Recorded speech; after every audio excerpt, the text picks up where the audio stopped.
Ouais, bonjour les gars, bienvenue sur la chaîne Sino 237.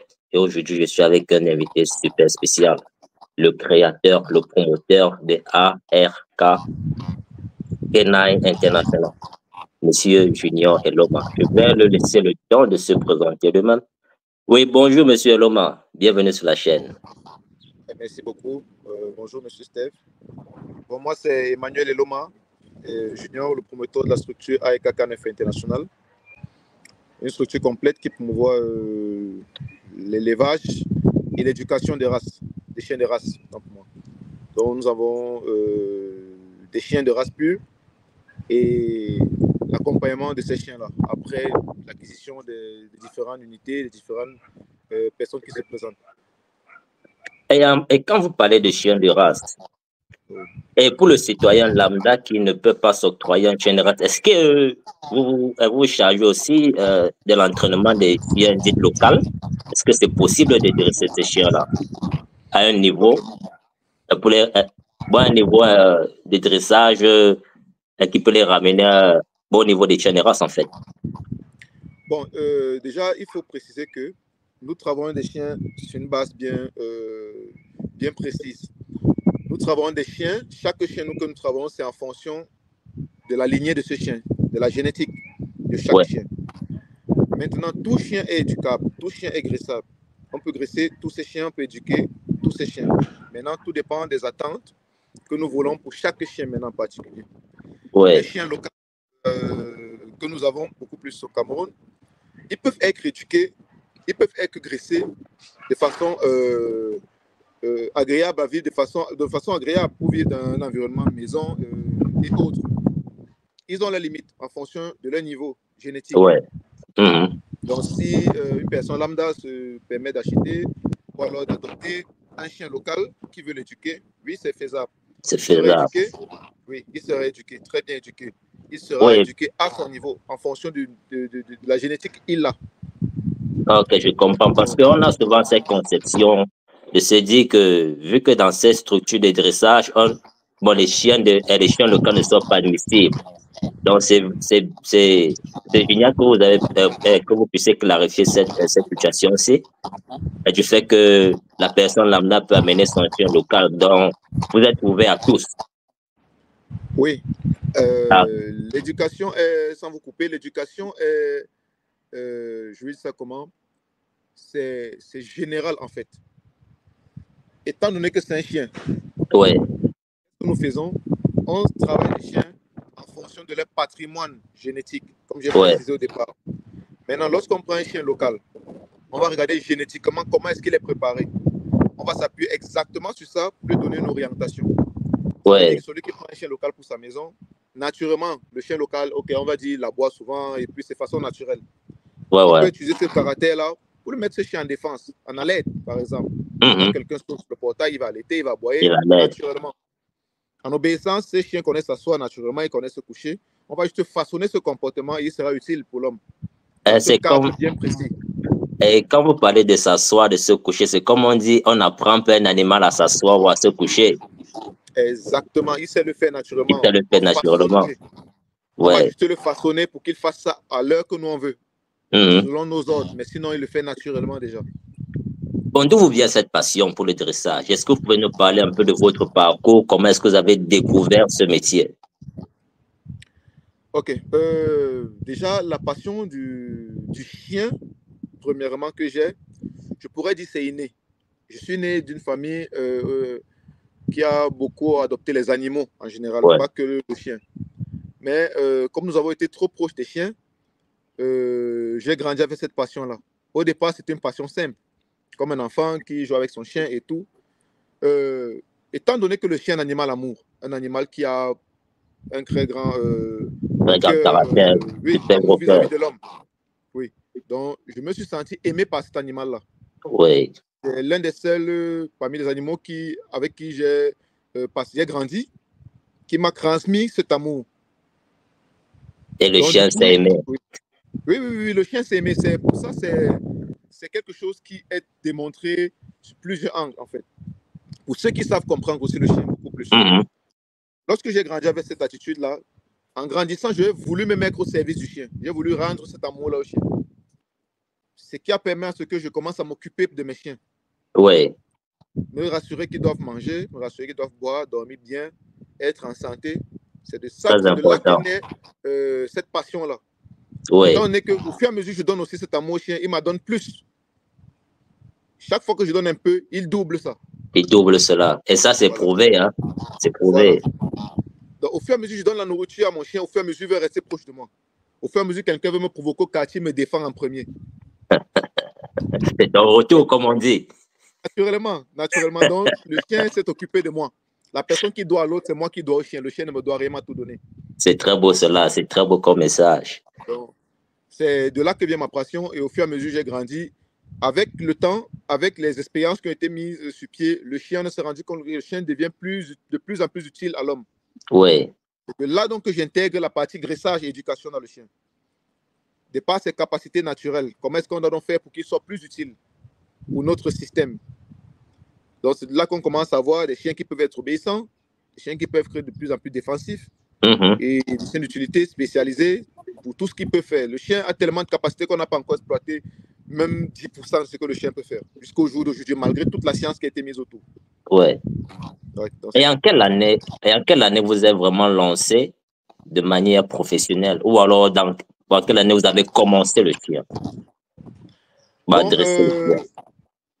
de façon professionnelle, je peux dire 2019. Oui. De façon professionnelle. Quand on parle de profession, on parle de formation. Oui. D'institutions bien organisées.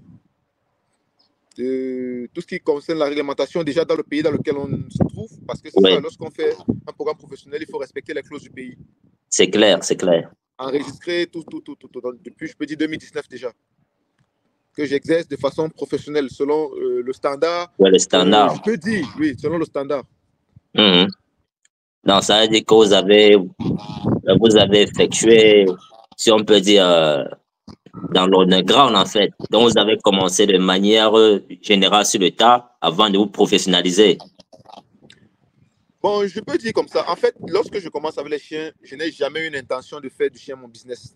Ou alors de faire du chien une source de revenus, ou alors quoi que ce soit. Au départ, j'étais très fier de marcher avec mes chiens, aller dans les mouvements, rencontrer d'autres personnes qui aiment les chiens. Oui. On était très contents de voir les chiens s'entraîner, faire les exercices de mordant, d'obéissance. C'était une passion très pure. Maintenant, comme cette passion captive aussi beaucoup d'autres personnes. Il y a des personnes qui sont chez eux, ils aiment les chiens, ils n'ont pas d'informations. Maintenant, nous, on a donné ce temps-là aux chiens. Oui. Lorsqu'on se retrouve en cas d'être contacté par ces personnes, en ce moment, la passion qu'on a nous permet de vivre un peu. Exactement. Parce qu'on met maintenant notre temps à disposition. De la passion. Voilà. On met le temps à disposition de la passion. Et c'est comme quelqu'un a dit, si vous faites quelque chose que vous aimez, vous ne travaillerez pas un seul jour de votre vie. Exactement. C'est ça le principe. Donc, chaque jour que vous êtes avec un chien, c'est en fait une balade de santé, en fait, pour vous. Voilà. C'est un peu comme une thérapie. Exactement, c'est une thérapie. Ceux qui me payent aujourd'hui me payent seulement pour mon temps. Ils ne me payent pas par rapport au chien. Justement. Voilà, ils payent mon temps, le temps que je les côtoie, le temps que je donne pour les services et autres. Ils ne payent pas par rapport au chien, ils payent pour mon temps. C'est très beau ça. Pendant ce temps-là, donc, je donne ce que je peux donner concernant les animaux, le chien. Et en parlant de travail et de travailler avec le chien, j'aimerais vous poser une question. C'est quoi un chien de travail en fait? Quand vous dites que vous travaillez avec les chiens, est-ce qu'on peut appeler ces chiens, est-ce qu'on peut les qualifier de chiens de travail ou bien juste un pet dog, un chien de particulier? Ok. Bon, lorsque le thème travail ressort beaucoup plus dans mes propos parce que c'est l'une des branches dans laquelle je suis plus engagé actuellement. Parce que dans le processus de l'éducation de façon générale du chien, il y a des spécialités à l'intérieur. Pour un chien de particulier de maison, ce chien a beaucoup plus d'éducation. L'éducation, c'est tout simplement amener le chien à vivre de façon agréable dans son environnement. C'est ça l'éducation. Lorsque maintenant on traverse cette étape-là, comme j'ai précisé plus précédemment, c'est que on a besoin de chiens d'utilité maintenant. Je prends un exemple. Lorsque le chien est dans sa partie, dans son environnement naturel, ouais. En brousse, on rentre un peu quelques années en arrière. Le chien sait détecter les odeurs des animaux pour la chasse. Pour la chasse, justement. Le chien utilise ses narines pour la détection. Il utilise ses oreilles pour écouter des sons qui viennent de beaucoup de kilomètres où l'oreille de l'homme n'est même pas prêt à écouter. Et ça, c'est vrai, parce qu'ils entendent des fréquences qu'on ne peut pas percevoir. Parfaitement. Le chien connaît, suivre les vibrations. Ça veut dire que lorsque l'atmosphère change, le chien connaît, il constate ces vibrations-là, ce que la peau humaine ne peut pas capter.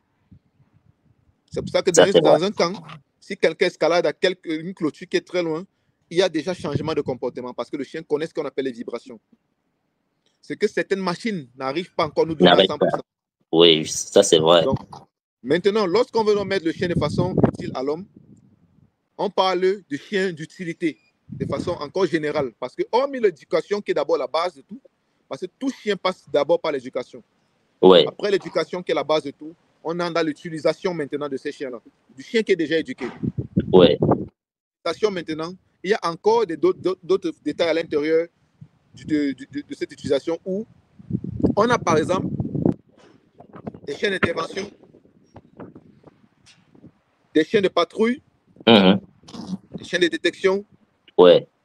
des chiens de protection. C'est aussi différent. Tout ce que ici sont des points différents.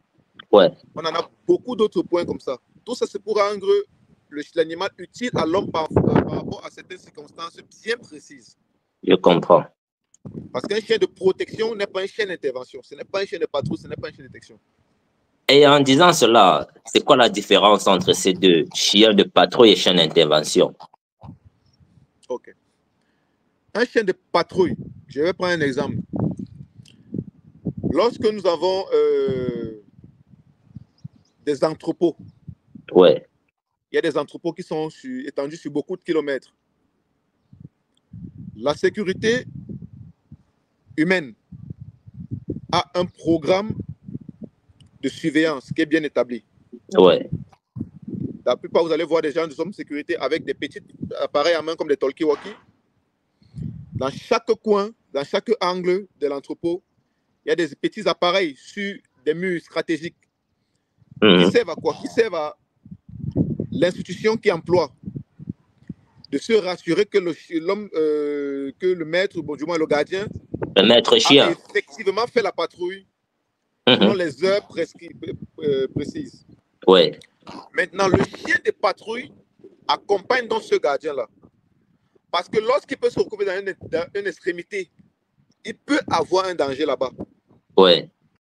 Et le chien l'accompagne dans les défenses des premiers soins, premières nécessités, à alerter. Parce qu'en ce moment-là, il peut être saisi par quelqu'un qui l'a tendu une embuscade. Ouais. Le chien de patrouille, c'est à alerter par les aboiements, la première défense. Donc, le chien de patrouille, en fait, c'est un chien de garde pour ceux qui ne comprennent pas le terme. Oui, c'est un chien de garde, mais de façon, je vais dire de façon un peu limitée, pas approfondie, parce que c'est selon les règlements. Parce que en fonction des pays, pour que le chien morde quelqu'un, il doit avoir des sommations. Si ton chien mord sans qu'il y ait sommation, même la personne qui était le criminel peut porter une plainte en fonction de certaines organisations. Ça, ce sont les choses qu'on ne connaît pas, on n'en parle pas. Beaucoup de gens ne savent pas ça. C'est pour ça qu'il est précisé que le chien de patrouille, c'est un chien de légitime défense. Ouais. Ça veut dire, lorsque l'homme de sécurité qui part faire son contrôle quelque part, qui est peut-être loin, c'est pour ça qu'il prend l'exemple des entrepôts qui sont très grands. Il est suffisamment saisi. Le chien peut mordre selon le planning de façon judiciaire, selon certains pays bien organisés. Ouais. Ce chien a le droit 100% de mordre. Il n'y a pas de procès judiciaire à partir de là. C'est ça le chien de patrouille, qui est différent d'un chien d'intervention. Maintenant, pour bien préciser le chien d'intervention, vous le retrouvez beaucoup plus avec les unités de police, d'armée et d'autres hautes sécurités. Je parle bien de la haute sécurité parce que l'homme de la sécurité qui fait la patrouille d'un entrepôt n'a pas, bon, la plupart n'ont pas d'armes à feu, puisqu'ils sont bien limités dans les interventions. Lorsqu'il y a danger, ils signalent l'alerte, ils ont fait le job. Le backup prennent la recharge, ils prennent la suite. C'est pour ça que les sociétés gagnantes ont des caméras. Ils ont tout un ensemble de choses. Vous savez que lui, il a fait son job, il a signalé, il a appuyé le bouton qu'il fallait appuyer et lui, c'est fini là. Il n'a pas le droit de tirer sur quelqu'un. dans ces premiers temps. Je comprends. Et dans ces métiers-là, est-ce qu'il y a certains chiens qui excellent plus que d'autres, ou alors certaines races qui excellent mieux que certaines races? Oui, c'est pour ça que j'ai parlé de génétique. Parce qu'il y a des situations où on veut un chien plus endurant. D'autres, on veut des chiens qui ont naturellement la facilité à allaiter, beaucoup à aboyer. Ouais. Oui. Avant que je ne chute, par exemple, pour finir par rapport avec la question, pour le chien, par exemple, d'intervention, c'est un chien qui marche avec un agent de sécurité, beaucoup plus de police.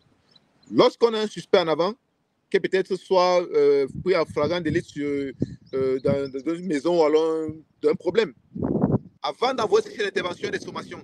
Habituellement, dans le plan international, c'est 3 sommations avant d'utiliser un chien de police. Donc, ça veut dire que tu ne peux pas lâcher ton chien sur quelqu'un sans l'avertir au préalable. C'est impossible de lâcher le chien d'intervention sur quelqu'un sans donner les 3 sommations, selon le plan international. C'est pour ça que vous allez voir dans beaucoup de maisons, beaucoup de grandes surfaces, lorsqu'il y a des caméras, on signale que cet endroit est surveillé par des caméras. Ça veut dire que toi, en venant faire un crime ici, tu sais que tu étais prévenu. Tu étais prévenu. Et aussi la mention chien de garde, est-ce que ça vaut, donc c'est pour ça qu'on voit sur certaines maisons, certaines entreprises, cette maison est protégée par un chien pour alerter la personne comme quoi, si vous entrez, ça vaut risque et péril, en fait. Exactement. Rien que ce message nous couvre déjà lors d'un procès. Parce que j'ai signalé que j'avais un chien chez moi qui est un chien de garde, qui était apte à mordre et à défendre son environnement. Et maintenant, si on revient, si on sort du contexte de l'entrepôt et que tu veux un chien et que tu veux, pour un particulier, en fait, est-ce qu'un particulier peut avoir ses services pour son chien personnel? Bien sûr, mais de façon professionnelle toujours. Le contrat doit être bien établi. C'est comme quelqu'un qui veut faire une demande de port d'armes. Ouais. Il y a un tas d'éléments qu'on lui pose comme question. Il doit fournir un tas d'éléments. Pour que nous mettons un chien hautement formé en intervention dans la maison d'un particulier, on doit avoir certaines informations. Il doit avoir un certain statut, certaines responsabilités. Au cas où il y a problème, il doit être apte à pouvoir défendre sa cause et défendre le chien et couvrir l'institution qui a formé le chien. On ne pose pas des chiens d'intervention n'importe comment chez des particuliers. Parce qu'il peut arriver un jour que une personne qui n'était pas une personne dangereuse arrive au mauvais endroit, au mauvais moment. Et le chien d'intervention n'est pas un chien de sport. Lui, sa mission, c'est attaquer, défendre. Ouais. Tout le monde est suspect pour lui. Même la personne qui n'était pas la personne suspecte. Je comprends. Donc, que ce soit un entrepôt, que ce soit la maison, les règles internationales doivent être les mêmes. Tout doit être suivi de la même façon. Oui. Si c'est un entrepôt, j'ai précisé un entrepôt en fonction de la demande. Oui. Chien d'intervention, c'est un chien qui vient pour une mission. Ce ne sont pas des chiens avec lesquels on manipule, ce ne sont pas des chiens dont on manipule beaucoup.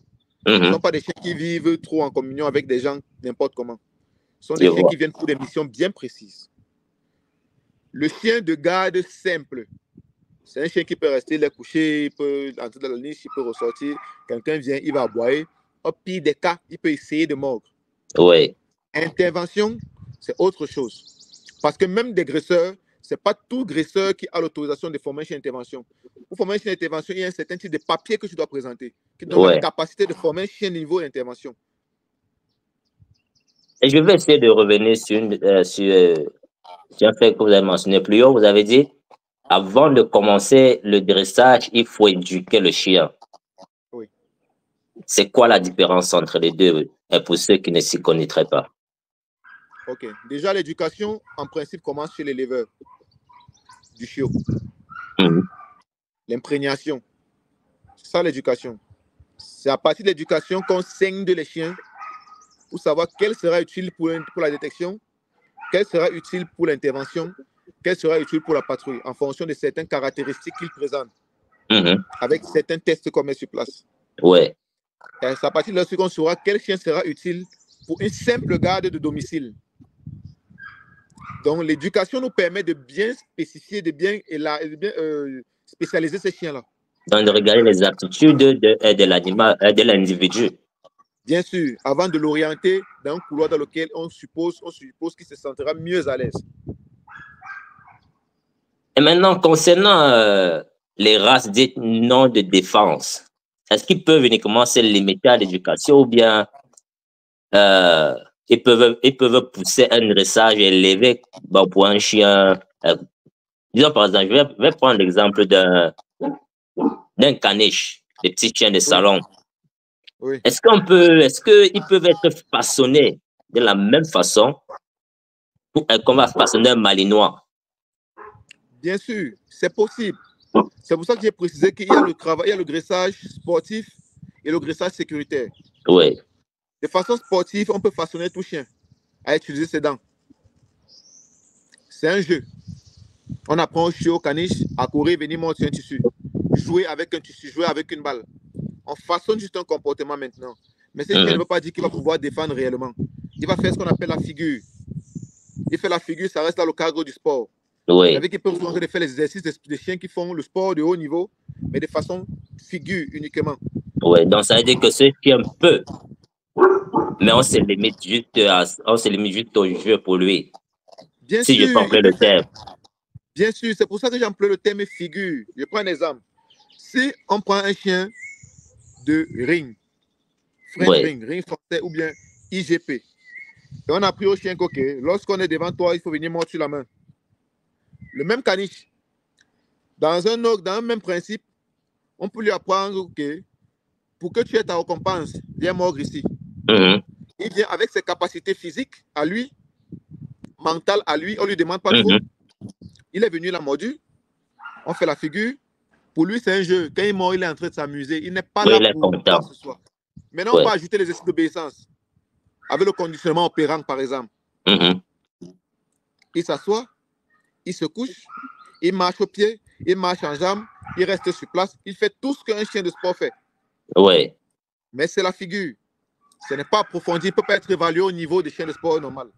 Ouais. Selon la génétique qu'on demande pour pouvoir mettre un chien dans une compétition sportive. Ouais. C'est ça un peu. Certaines aptitudes physiques aussi. Et mentales beaucoup plus. C'est un peu comme le sportif chez l'humain. Il suffit d'avoir les aptitudes. Tu n'as pas demandé à un gars qui est né avec une mauvaise génétique, qui est costaud, même si il ne sera jamais comme Usain Bolt ou bien comme Arnold Schwarzenegger. Exactement, exactement. C'est un très bon exemple que vous avez pris là maintenant parce que on prend l'exemple d'un boxeur. Tout le monde peut envoyer des coups. Oui. Mais tout le monde ne peut pas être Francis Ngannou.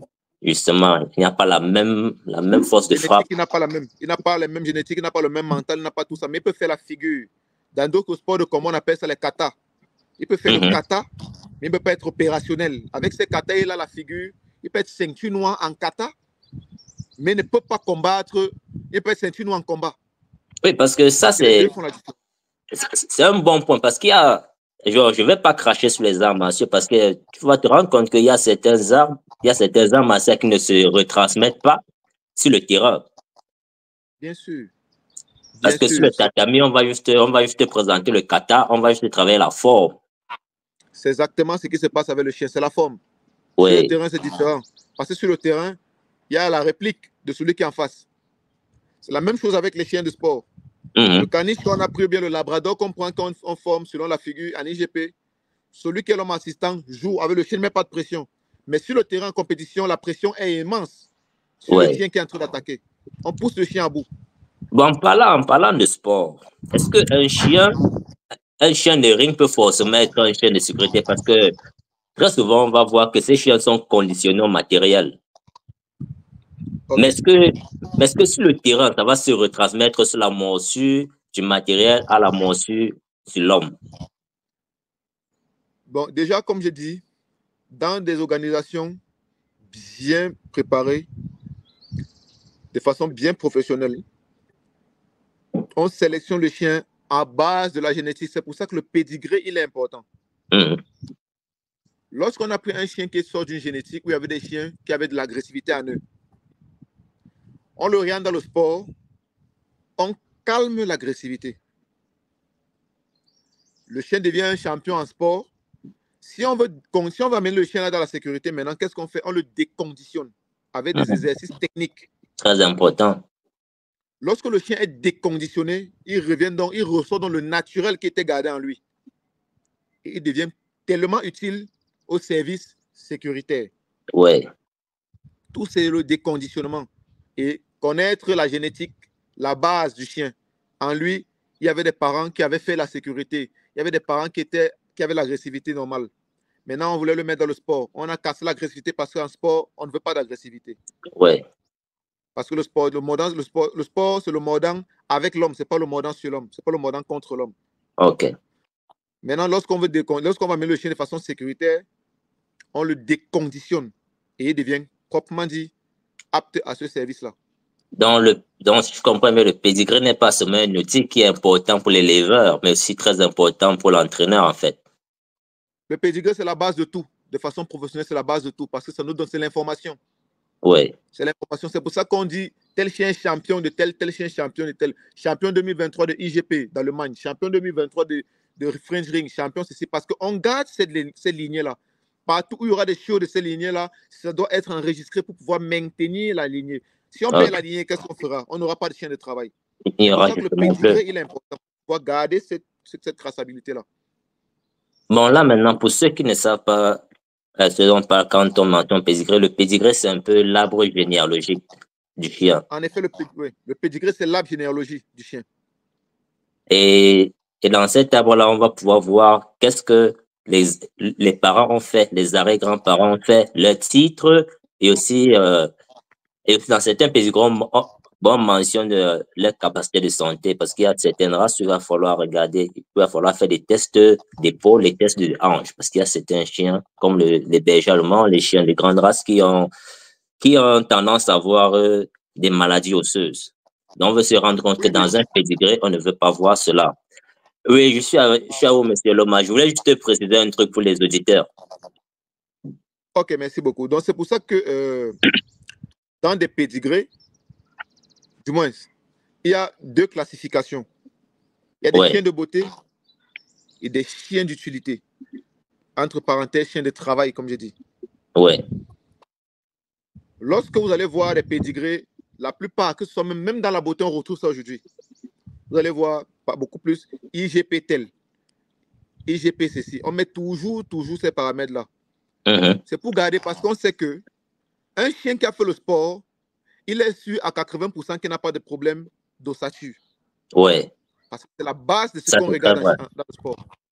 C'est pour ça que la plupart de ceux qui font la beauté aujourd'hui amènent les chiens à faire le sport. Dans les programmes sportifs, beaucoup font le IGP, beaucoup font le ring, beaucoup font certains exercices, certaines disciplines. Pour pouvoir garder ce côté-là. Parce qu'on sait qu'un chien qui a un problème d'articulation ne peut pas être apte à faire certains exercices physiques.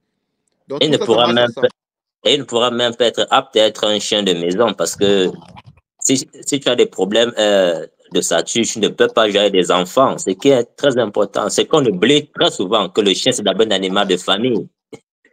Exactement.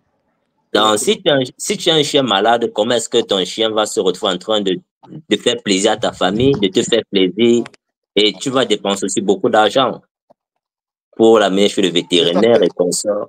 Voilà. Donc, il est très important de regarder le pédigré d'un chien, regarder qu'elle n'a pas d'antécédent, que sa lignée est propre, en fait. Exactement. Et quand tu as mentionné les deux types de chiens dans un pédigré, est-ce qu'ils se valent sur le terrain? Donc, quand tu as mentionné beauté et travail. La question, c'est dans quel contexte? Est-ce qu'ils se valent dans quel contexte? Bon, dans le contexte où il va falloir peut-être effectuer certaines tâches d'utilité. Donc, déjà, quand je dis utilité, c'est de faire peut-être un travail de garde approfondi, un travail de morsure, de IGP ring. Bon, c'est vrai que plus haut tu as mentionné génétique, mais si dans un couple de chiens de travail, par exemple, de deux champions, et qu'on se retrouve en train d'avoir deux ou trois chiots qui ne tuaient pas forcément les traces de leurs parents, est-ce qu'il y a un moyen de les mettre à niveau pour qu'ils puissent travailler comme les ancêtres, en fait? Ok. La question va souligner beaucoup de paramètres. Les chiens de beauté aujourd'hui, beaucoup de chiens de beauté aujourd'hui ne respectent plus certaines normes. Parce qu'on regarde un peu dans des pays on voit chez les bergers allemands, chez les Rottweiler par exemple. Ouais. Chacun essaie de sortir du standard, chacun essaie de créer son standard en fonction de ce qui plaît à ses yeux. Par contre, le graissage, il est universel. Si tu veux faire le fringing au Cameroun, c'est le même fringing qui sera fait en France. Si tu fais le IGP, c'est universel.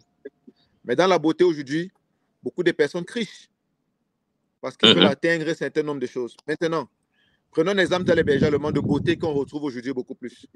Ouais. La courbe que le berger allemand de beauté a aujourd'hui ne lui permet plus d'être apte à faire un certain niveau de travail en semi-sécurité, de par son physique. Ouais. L'endurance, il ne peut pas. Et parce qu'on voit la plupart du temps, ils ont cette... La courbe. Ils sont un peu faux. Ouais. La raison pour laquelle, dans ce qu'on parle des bergers de sécurité, vous allez beaucoup plus voir les bergers gris.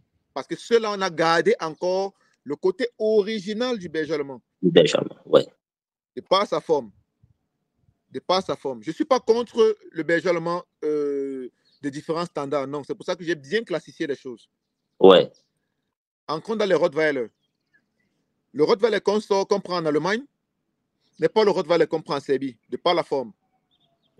Et naturellement, si on met les deux dans cet exercice, on va se rendre compte que celui qui vient de l'Allemagne aura plus d'avantages que celui qui vient de la Serbie, de par les formes.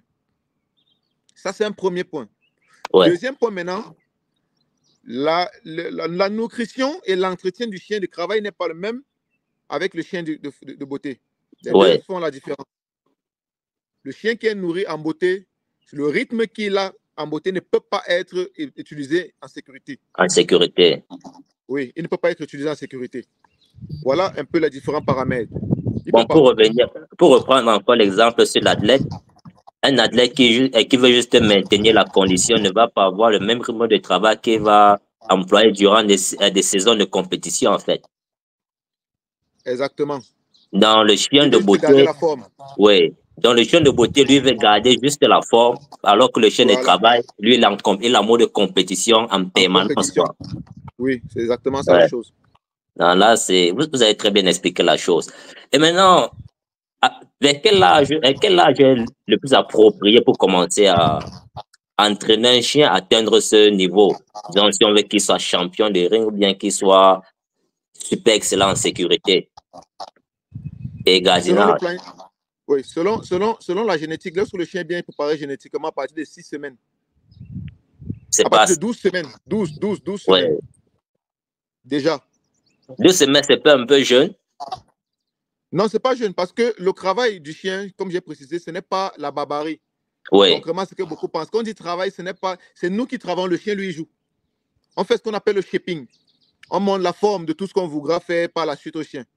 C'est une partie de plaisir pour lui. Oui. Si on veut qu'il commence à obéir, on lui commence à faire des exercices d'obéissance.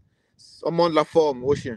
Il a tout un temps, de par la capacité de son cerveau, de comprendre la forme. C'est le façonnage. Pendant toute cette période-là, on façonne le chien. On façonne le comportement du chien. Lorsqu'il atteint un certain âge, on peut mettre un peu plus de difficultés. Au fur et à mesure de grandir, on fortifie son mental et il devient à la fin un chien prêt, préparé. Mais le chien, quand on dit travail, quand on dit dressage, ce n'est pas la barbarie. C'est scientifique, on travaille de façon scientifique, de façon psychologique. Donc, si je comprends bien, ce serait agréable de commencer un chien tôt. Bon, c'est assez. Oui. Et pour les gens qui ont des chiens déjà assez âgés, est-ce que c'est possible qu'ils puissent commencer un travail d'éducation et d'élevage? Bon, pour ceux qui n'ont pas ce privilège d'avoir un chien éduqué chez son éleveur, est-ce qu'il est possible de rééduquer un chien adulte et de le dresser, en fait? Oui, il est possible, puisque la rééducation, c'est un programme bien à part. Hein.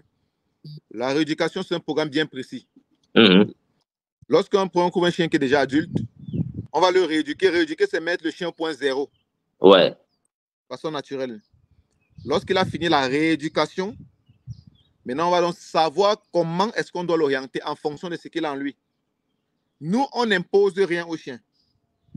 On ne prend rien à côté pour venir mettre dans le chien. On ressort uniquement ce qu'il a déjà en lui. Ce qu'il a en lui. On renforce son mental. On lui donne le courage de pouvoir faire ce qu'il a en lui. On trouve des exercices On couvre un système dans lequel le chien peut mieux s'exprimer et nous donner le meilleur de lui. On ne prend rien à côté pour venir ajouter dans le chien, mais aucun fardeau au chien. Oui.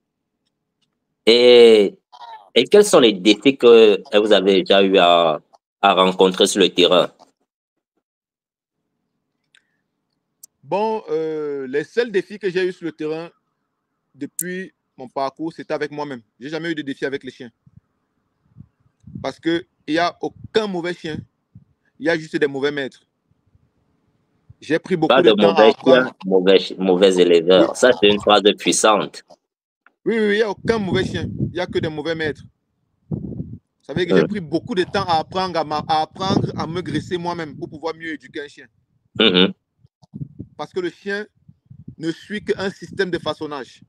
Lorsqu'on a compris cet animal, avant de graisser un chien, il faut entrer dans le cerveau du chien. Pour mieux former un chien, il faut être un chien. Comment est-ce que le chien vit? Qu'est-ce que le chien pense du monde?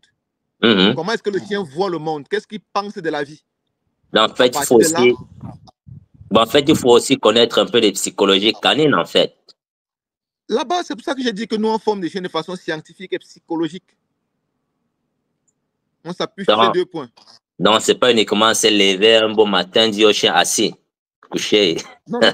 Dans la patte. Derrière chaque exercice, il y a une grosse psychologie. Derrière chaque exercice, il y a une grosse psychologie. Voilà, la preuve, c'est quoi? La preuve, c'est que si on met un chien de position assise, il peut être assis pendant 5 minutes.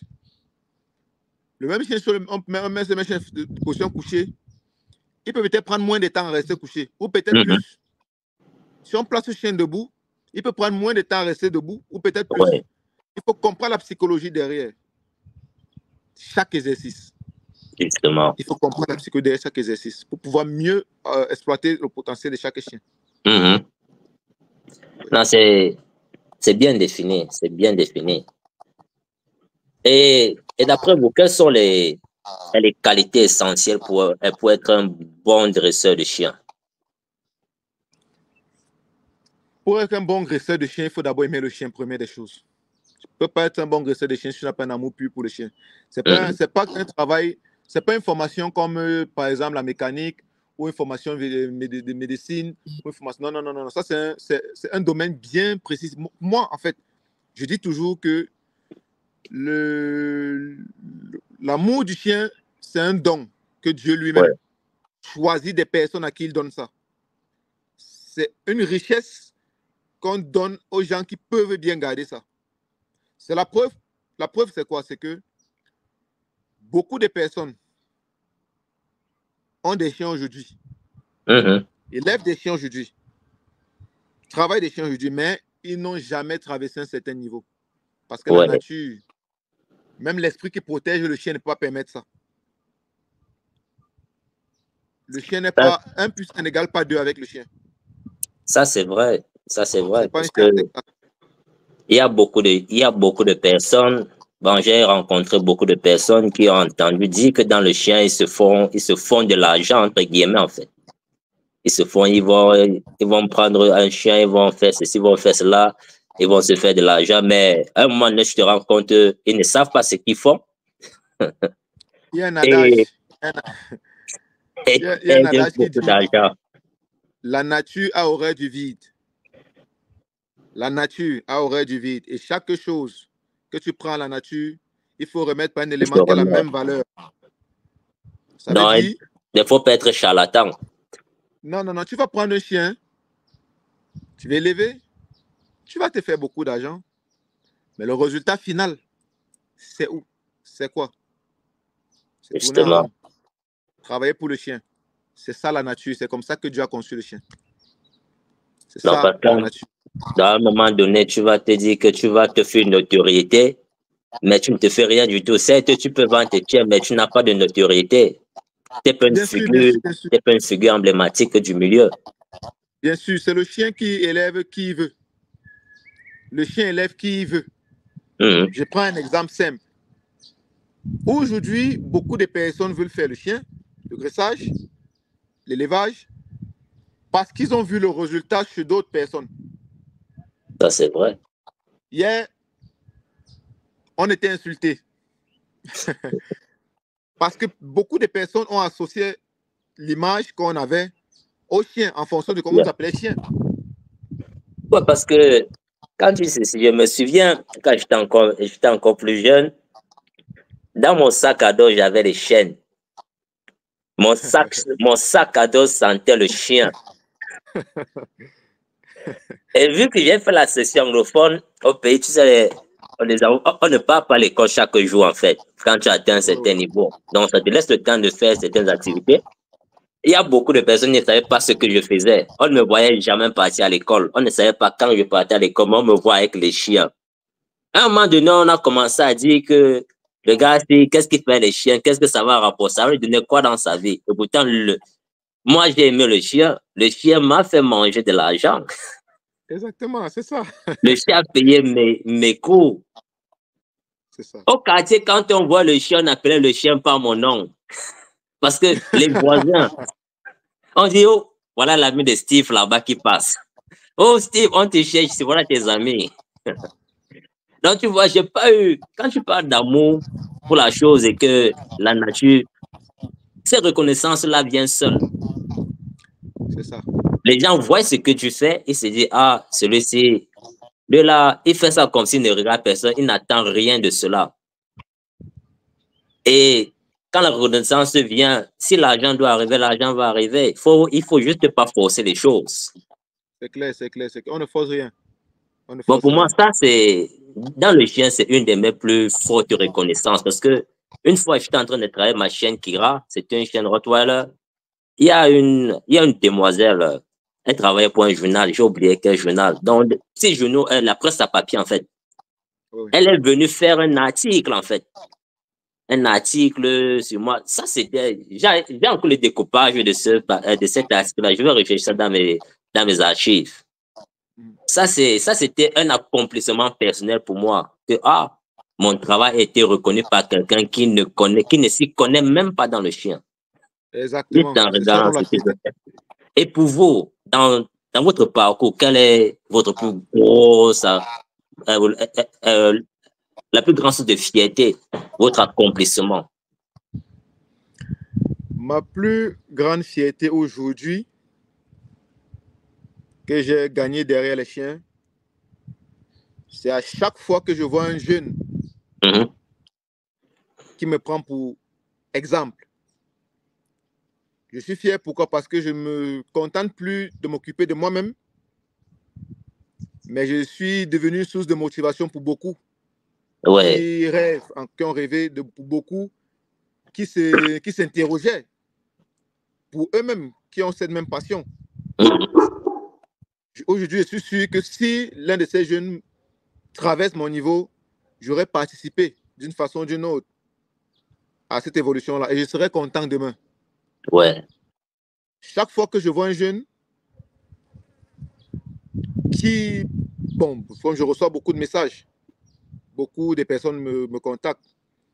Donc, à chaque fois que je vois un jeune qui a cet amour-là, qui m'interroge pour comprendre mon parcours, je n'hésite pas à tout lui dire. Parce qu'à un moment donné, j'ai voulu des personnes qui pouvaient m'orienter, je n'ai pas eu. Ouais. Beaucoup de gens m'ont mystifié cette affaire quand je grandissais ma passion. Parce qu'à un moment donné, on a tous besoin d'un mentor. Et même si tu te dis que tu connais, il y a des choses que tu ne maîtrises pas forcément. Bien sûr, bien sûr. Il faut toujours et toujours avoir un point de chute, en fait. Un exemple, un point de chute. C'est ça la base. Moi, par exemple, mon point de chute avait été le challenge de la zone dans laquelle je sortais. Je me suis dit, OK, moi, je vais sortir de cette zone qui n'est pas très favorable, où les conditions sont à -0. Et je vais me retrouver où je rêve là. Quelques années après, j'ai fait l'Europe. Donc, tu te fixes un but et tu travailles à atteindre ce but. Bien sûr. Et la vérité, c'est que quand j'ai commencé à me battre pour atteindre cet objectif-là, je n'avais pas une idée de où pouvait venir cette opportunité. Je faisais seulement ce que j'avais à faire.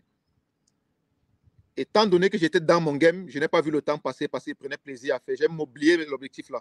Ouais. Tant que c'était en moi, parce que j'avais mis ça dans mon cœur. Donc, ça reste dans ton subconscient. Ça reste dans moi, ça faisait partie de moi. Oui. Donc, tu travailles. Ma façon de réfléchir, oui. Donc, tu travailles vis-à-vis de cela sans te rendre compte que tu es encore en train de travailler vis-à-vis de cela. Exactement, ça commence à faire partie de moi. Ça coulait dans mes veines. Les images que je publie, la façon dont je prends soin de mon chien de travail. Je me rassure que mon chien me donne le maximum de joie. Pourquoi? Parce que lorsque je regardais ces grands qui graissaient des chiens dans les vidéos que je regardais, on voit un chien qui travaille avec plein de joie. Le chien fier de son maître. Le chien a un amour pur pour son maître. Je me suis battu pour que mon chien puisse avoir cette même joie-là. Et pour que mon chien ait cette joie, il fallait que je lui donne beaucoup d'amour. J'ai investi beaucoup de mon temps. Et ça m'a occupé. Ça a occupé beaucoup de mon temps. Ça a fait en sorte qu'aujourd'hui, quand ce chien m'a donné le résultat, c'est à partir de ces chiens que j'ai formés que j'ai eu une visibilité à l'international. Justement, de pouvoir faire des voyages. Oui, quand vous parlez d'entretien, quelle place vous donnez au bien-être de l'animal pendant les sessions d'entraînement? Comment est-ce que vous vous occupez de l'animal? Ok.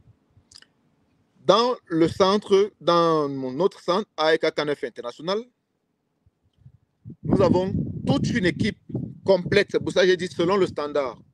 Nous avons un vétérinaire, nous avons des vétérinaires, même pas un, qui sont là pour le suivi médical de nos chiens. Ça veut dire ceci. Chaque chien qui est inscrit dans un programme de travail chez nous a une fiche technique où il y a beaucoup de choses qui sont mentionnées. Son état athlétique, psychologique, mental, physique.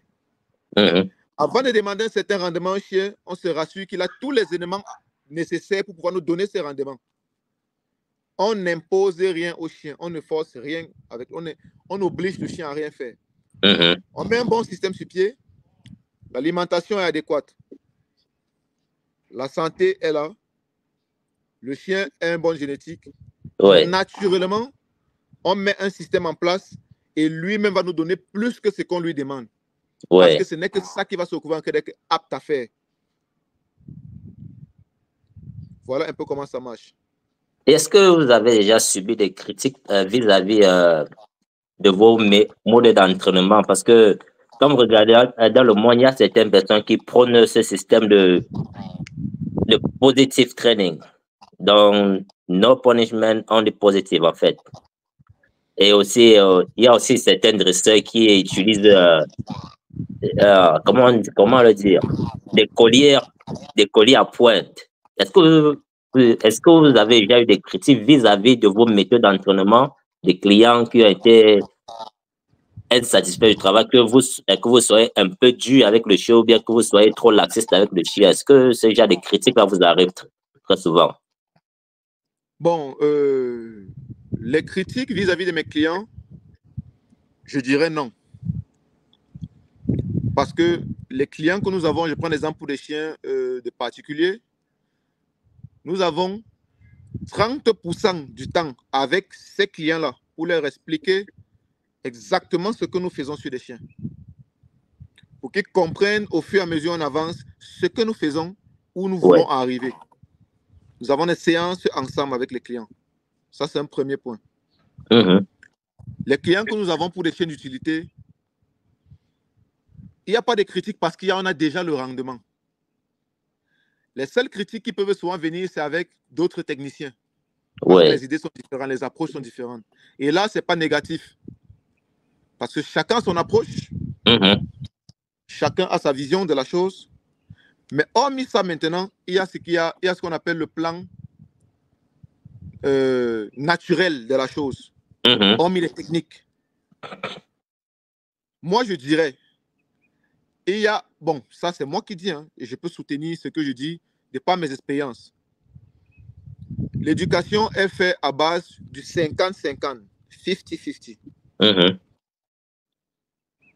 50 punitions, 50 récompenses. Maintenant, qu'est-ce qu'on appelle punition? La punition, ce n'est pas taper le chien.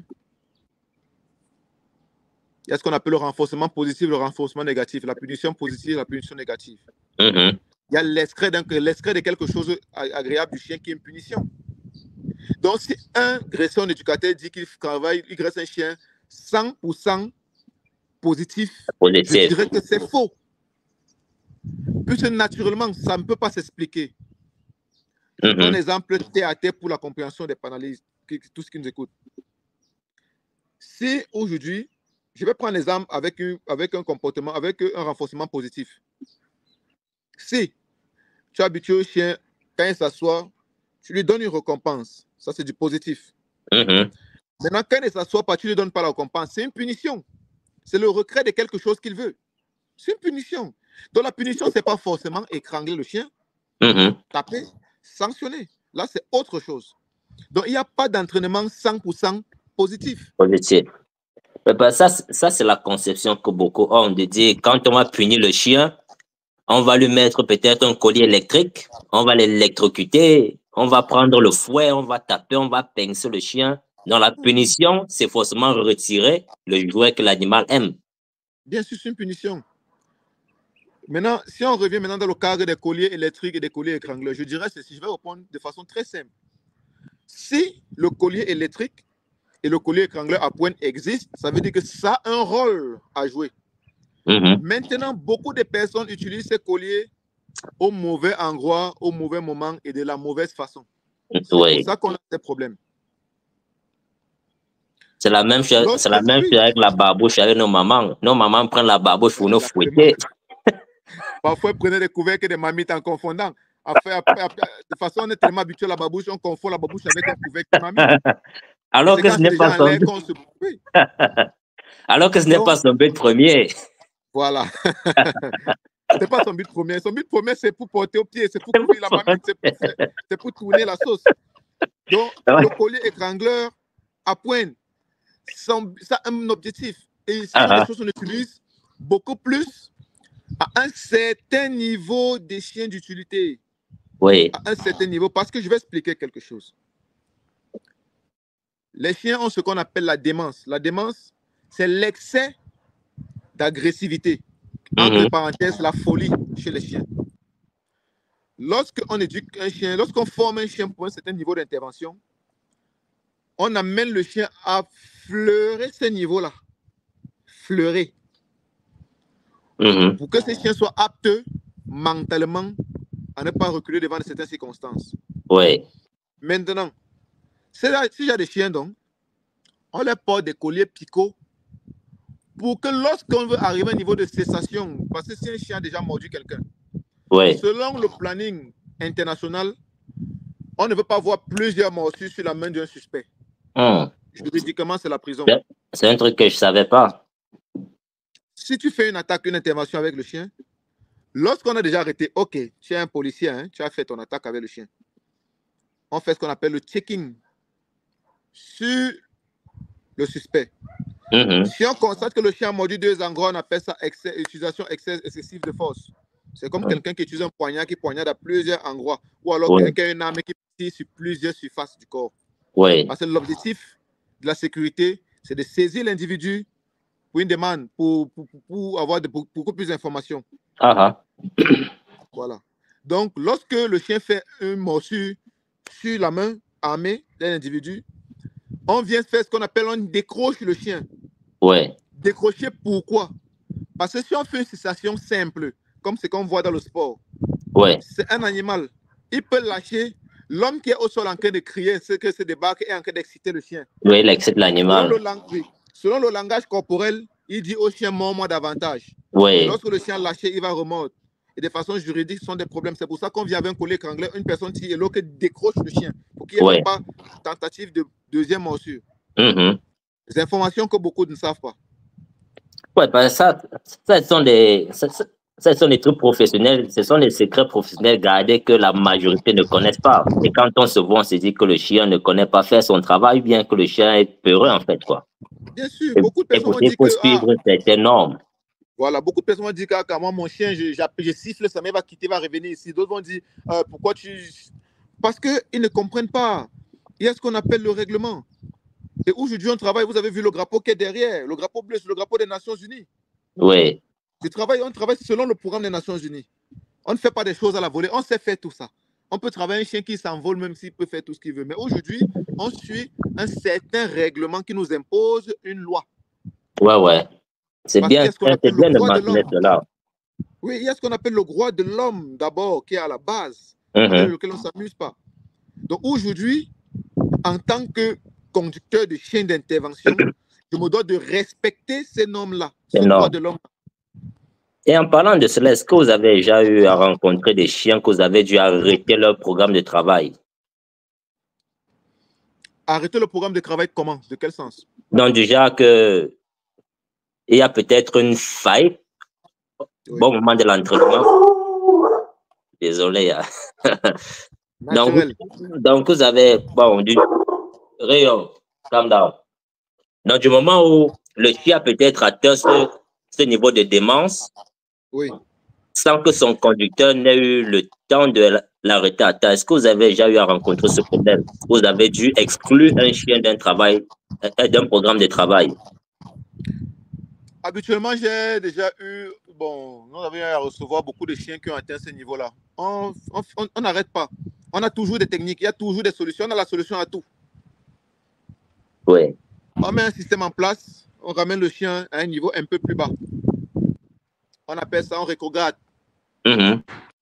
On rétrograde avec le chien, on recorrige le chien, puis il est opérationnel. Il n'y a pas quelque chose qui va nous dépasser. Sauf si le chien n'est pas à l'endroit où il doit être. Oui. Si on voit que c'est trop, on va dire que ce chien n'est pas fait, n'est pas un chien de patrouille. Amenez-le plutôt dans telle unité. C'est comme on prend les armes de nos unités au pays. Il y a des services d'armée qui sont spécialisés pour faire des missions un peu plus fortes que certaines. Je vois. Lorsque le niveau est plus élevé, on fait venir d'autres personnes qui sont peut-être une minorité, qui sont plus spécialistes de choses spécifiques. C'est la même chose avec les chiens. Il y a des chiens qu'on garde pour des situations extrêmes. Oui. On ne sort qu'il n'y a pas moyen de faire marche arrière. On sait que nous sommes premier rideau. Ici, tout ce qui est ennemi doit être abattu. On ne veut même pas quelqu'un vivant. Ouais. Il y a des missions comme ça avec des chiens aussi. Est-ce que vous pouvez nous partager un peu une anecdote? Que ce soit avec un chien que vous avez dressé uniquement pour la compagnie ou bien un chien que vous avez dressé pour l'intervention qu'on vient de le mentionner. Est-ce que vous avez une anecdote à partager avec nous? Bon, ce que moi j'ai compris avec les chiens, c'est que on n'est jamais trop sûr. Pourquoi? Parce que l'animal, c'est l'animal. Rio. Maintenant, je vois beaucoup de personnes qui travaillent avec des chiens, qui se permettent de travailler de façon libre dans des environnements avec beaucoup de population. Soit disant ils sont très grands graisseurs. Oui. Erreur monumentale. Parce que tout ce qui peut arriver peut changer le comportement et on se retrouve en train de voir le grand graisseur avec le grand chien des 20 situations. Oui. Des 20 situations avec le grand chien. Et c'est problématique. Et là, c'est vraiment, ça ne sera pas gentil. Ça ne sera pas gentil. Ça fait ce qu'on appelle la honte. Peu importe le degré, peu importe l'âge du chien. Oh. On a un petit souci technique. Espérons que... Ouais, je crois que sa connexion est en train de revenir. J'espère que tout le monde est en train de passer un bon moment. On apprend beaucoup du confrère ARK International. Donc, là, il était juste en train de nous raconter une petite histoire qui s'est passée en espérant que sa connexion revienne. On va juste patienter. Je crois que c'est bon, nous avons eu une interruption. Ouais, c'est bon. Donc, j'étais te disant que peu importe l'âge du chien, son degré de réflexion est égal à celle d'un enfant de 5 ans. Regardons comment un enfant de 5 ans se comporte. Oui. On n'en sait rien. Un exemple simple. Quand ton enfant, tu amènes ton enfant au manège où il y a beaucoup de jouets. À la maison, tu donnes un conseil. Pas là-bas, tu restes tranquille. Arrivé, l'émotion prend le dessus. C'est partout, l'enfant est partout. Il est partout, comment courir, voir ses amis en train de courir, poursuivre. C'est la même chose avec le chien. Il arrive là-bas, l'émotion, c'est plus fort que lui. Allez, il se lâche. Je vois. Toujours prendre des précautions, toujours arrêter l'enfant sur la main. dans les milieux à grande population. Toujours tenir le chien à 5 mètres de distance de qui que ce soit, peu importe le niveau d'obéissance, le niveau de travail de ton chien en population publique. Oui. C'est ça la base. Dans vous déconseillez dans toute démonstration publique, en fait, donc déjà des entraînements publics. Les entraînements publics doivent se faire dans un environnement adéquat. Sécurisé. Sécurisé. Avec des Donne-moi gradins. s'il te plaît. Oui. Justement. God, please stay quiet. Ok, vas-y. Avec des gradins, de façon bien sécurisée. Tout ce que les personnes font en public, dans des carrefours, dans des quartiers, c'est comme si les gens venaient faire les échauffements de tir, les entraînements de tir en plein carrefour, avec des balles perdues, ils commencent à tirer pour s'entraîner. C'est pareil avec le chien. Il y a des personnes cardiaques, il y a des personnes qui ne sont pas habituées au chien. Quelqu'un peut voir le chien en train de faire peut-être un exercice comme l'envoi en avant. Il se dit que le chien le poursuivait, il commence à courir, ça déclenche un système dans le chien et puis le chien l'attaque. J'aimerais partager un truc similaire. Je me souviens, il y a une séance, bon, c'est vrai qu'à l'époque, il y a beaucoup de choses qu'on ne maîtrisait pas. On tenait ce genre de séance publique et à côté, il y a des gens qui jouaient à la balle, ils jouent au ballon, au football. Il y a un chien qui a déclenché, ça l'a énervé, il a foncé sur la balle. C'est un chien qui était attiré par le ballon. Et ce ballon, il a vu le ballon, c'était un trigger pour un déclencheur. Les stimulus. Oui, exactement. Et ce chien a foncé sur la balle. Il n'a plus écouté il n'écoutait pas son dresseur, il n'écoutait plus son maître. Tout ce qu'il voulait, c'était la balle. Et ce chien a réussi à quitter l'emprise de son maître. Il était enrôlé. Il est parti, il a mordu la balle. Heureusement qu'il n'y ait pas d'agression sur l'homme parce que ça aurait pu être quelque chose d'autre. Voilà. Je prends une autre anecdote. Il y a un jouet, qui est une balle, qui fait le bruit. Piou, piou, piou, piou, piou, piou, là. Oui. Un enfant peut être en train de passer avec son nounous. Il appuie son nounous. C'est un déclencheur pour le chien. Et le chien a foncé. Oui, ben, ça peut arriver. Et quand tu parles de cela, je ne sais pas, pour montrer un petit exemple, il y a... bon, là maintenant, je vais un peu prendre un exemple. Voici un petit jouet. Parfaitement, c'est de ça que je parle. Tu entends ce bruit? Voilà. Elle s'explique carrément. Elle sait que ça l'appartient, c'est son bruit, c'est son jouet, elle a autorité sur ça. Quelqu'un va faire ça dans la rue, il va dire que ça m'appartient, je parle là-bas, ça m'appartient. Oui. C'est pour ça que le chien réfléchit. Non, ce que tu dis là, ça a vraiment son importance. C'est comme ça que le chien réfléchit. Bon, pour la question de feu, que pensez-vous de l'impact que le chien a dans la société? Le chien aujourd'hui, pour moi, pour un bon fonctionnement de la société, on doit mettre le chien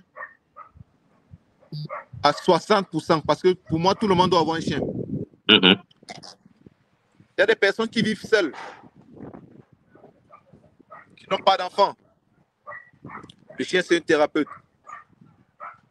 Premièrement, le chien, c'est un thérapeute. Le chien est terriblement sentimental. Le chien connaît les émotions. Le chien, c'est le seul animal qui vit l'émotion de son propriétaire. Et aujourd'hui, des personnes ont du mal à s'exprimer, à se confier aux autres. Comme moi, je me confie à mes animaux. Il y a des jours où j'ai des problèmes. Je sors mes chiens, je m'assois dans la cour, je les regarde courir, je les regarde en joie, je parle avec eux. Et bizarrement, comme une blague, comme un jeu, comme une magie, la solution me vient, une idée me vient, puisque je me dis que, ok, pourquoi ces animaux vivent en paix? Pourquoi si un a un problème avec l'autre, ils se bagarrent, en fait, ils se communiquent? Pourquoi il n'y a pas d'hypocrisie avec eux? Pourquoi avec eux, il y a...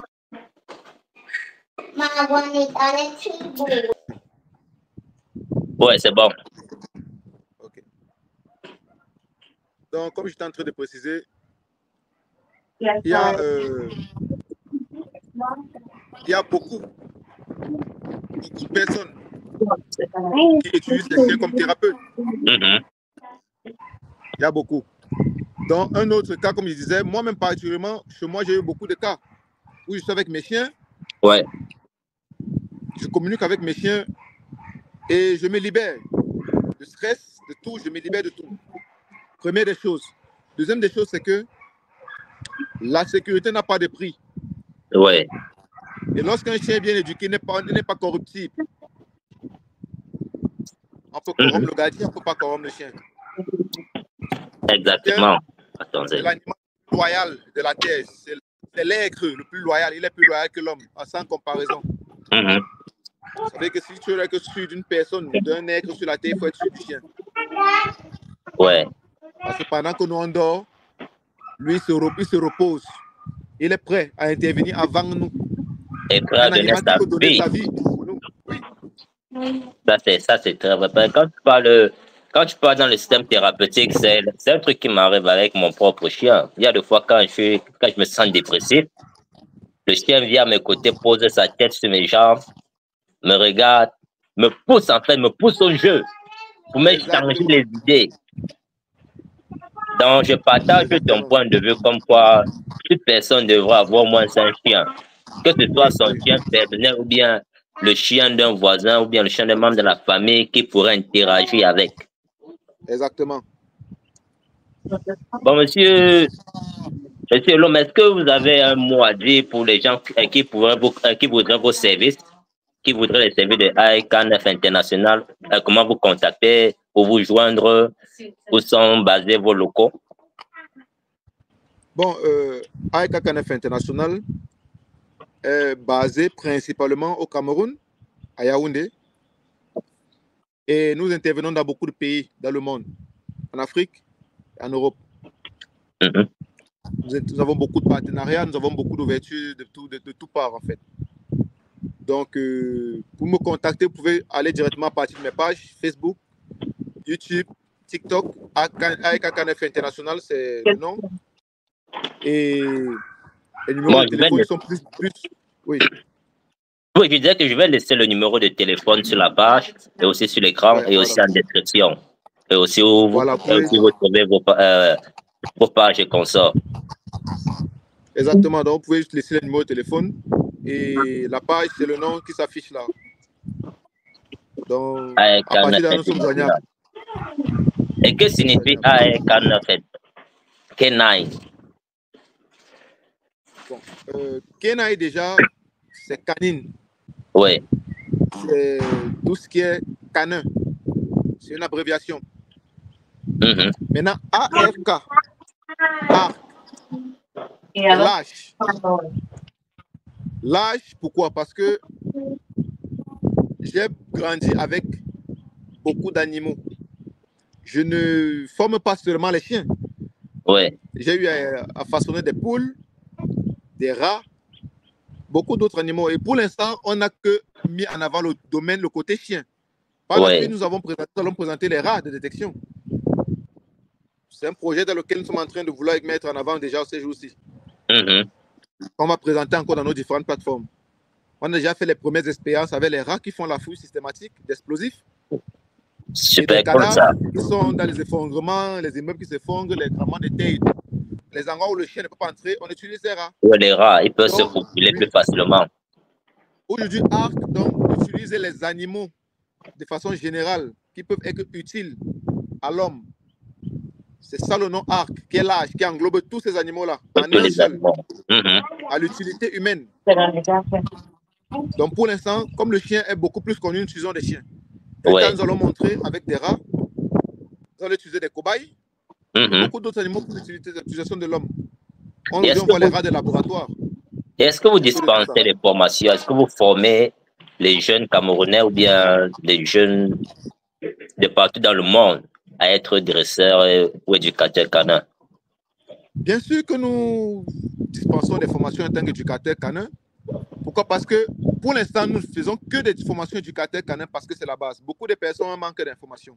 Ouais. Nous sommes pas encore, on ne fait pas encore des formations spécialisées parce que il faut d'abord qu'on ait un bon nombre de personnes qui ont compris déjà le chien de façon basique. Et tout commence par l'éducation. Ouais. Donc, nous formons le chien de façon internationale. Au Cameroun, déjà, on a fait beaucoup de vagues. À l'international aussi, déjà. Donc, avec certificat crédible, parce qu'aujourd'hui, on a beaucoup de crédibilité. Et par tout le parcours qu'on a essayé de faire, les accréditations que nous avons, nous pouvons nous autoproclamer. Donc, ça vous donne l'autorité à former la nouvelle vague, en fait. Oui, actuellement, nous avons les prochaines sorties que nous allons faire, c'est pour le début d'année. Le Congo-Brazzaville, Sénégal. Bon, déjà en Côte d'Ivoire, il y a une formation qui sera en Côte d'Ivoire, en novembre ici. Oui. Où je vais dispenser des cours. Nous avons une formation au Congo, nous avons une formation, les deux Congos, Sénégal. Et après, il y a des sorties pour l'Europe encore. Et maintenant, pour ceux qui n'ont pas le moyen de se déplacer, est-ce que vous dispensez des formations en ligne? Oui, je dispense des formations en ligne, mais c'est sur beaucoup de conditions. Parce que l'objectif n'est pas uniquement de se faire l'argent, mais c'est de faire des hommes capables. Parce qu'aujourd'hui, on emploie, Aken emploie des techniciens. Ouais.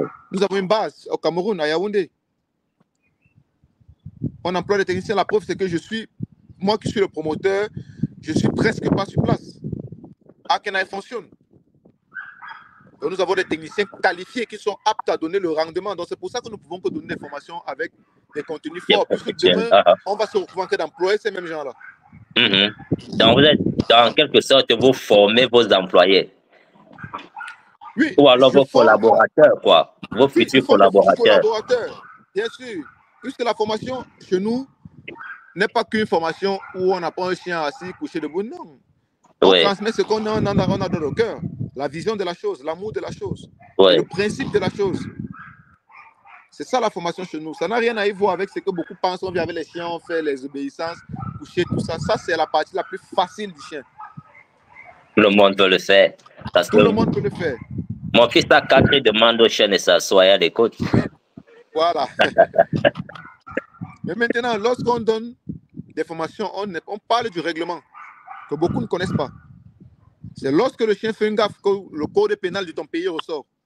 Avant de voir des chiens formés, il faut connaître déjà qu'est-ce qui est juridiquement dit de ce chien-là, en cas de morsure, en cas de problème, en cas de ceci, pour que tu ne sois pas surpris en cas de problème. C'est bien que vous mentionnez cela, parce que ici aux États-Unis, par exemple, si ton chien mord quelqu'un, tu es dans un sérieux problème, hein? Même si ton chien n'a pas été entraîné à mordre. Mais si ton chien de maison mord quelqu'un, non seulement ton chien va perdre la vie, tu vas devoir payer des amendes, des fortes amendes, payer les frais médicaux, et peut-être tu vas perdre le droit d'avoir un autre chien.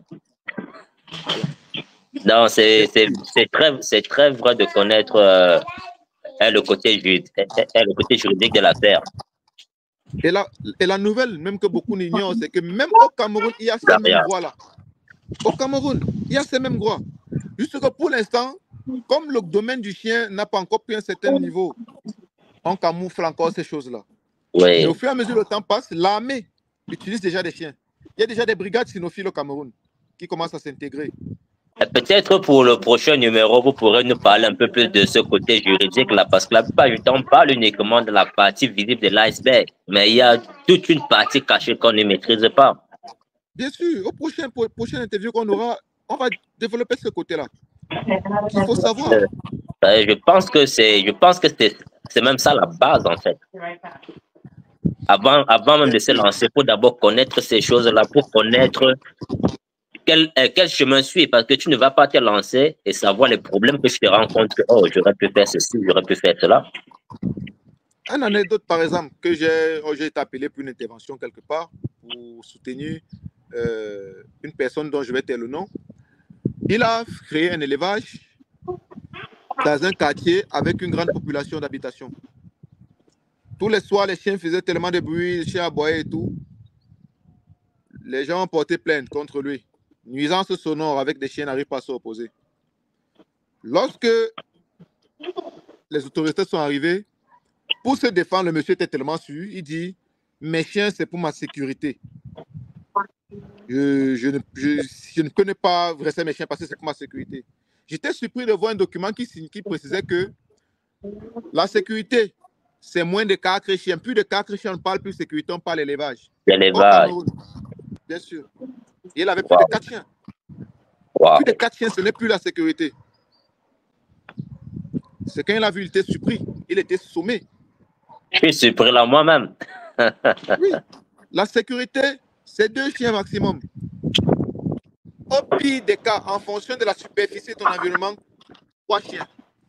4 en montant, c'est plus la sécurité, c'est l'élevage. L'élevage. Tu dépends maintenant du ministère de l'élevage. Tu ne dépends plus du ministère de la sécurité. Bon, les gars, pour ceux qui ne s'y connaissent pas, les gars, regardez, il faut regarder les écrits. Tout est marqué. Beaucoup de dangers, beaucoup de risques. Bon, pour le mot de fin. Oui, beaucoup marchent avec les chiens dans la rue. Ils ne connaissent pas de quel côté est-ce qu'il faut mettre le chien. Le chien marche, il fait aller gauche, droite. Quelqu'un va même passer sur le premier à gronder la personne. Donc pourquoi tu bats la route de mon chien? Sans savoir que si la voiture cogne quelqu'un qui fuyait seulement ton chien, même à 5 km, tu es coupable. Donc il est à 5 km. Parce qu'il voulait fuir ton chien, la voiture l'a cogné. Frère, tu es interrogé. Oui. Tout à fait. Bon, on va garder cela pour le prochain numéro. Il y a là, nous sommes un peu pris par le temps. Bon, pour le mot de fin, je dirais juste aux gars, pour ceux qui aimeraient se faire former, vous savez qui contacter. Il y a le frère Eloma qui est là, la structure. On va laisser le numéro de contact. Vous pouvez le contacter. Si vous avez plus de questions, bon, là, on va se prendre au prochain numéro. Monsieur Loma, l'antenne est à vous pour le mot de fin. Le plaisir était partagé, monsieur Steve. Le plaisir était partagé. Big up. Donc, les gars, merci d'avoir participé au show. Et on se prend pour la prochaine fois. N'oubliez pas, vous êtes spéciaux parce que vous êtes des lovers d'animaux et surtout des chiens. Peace. Bonne journée, mon frère. Et à toi.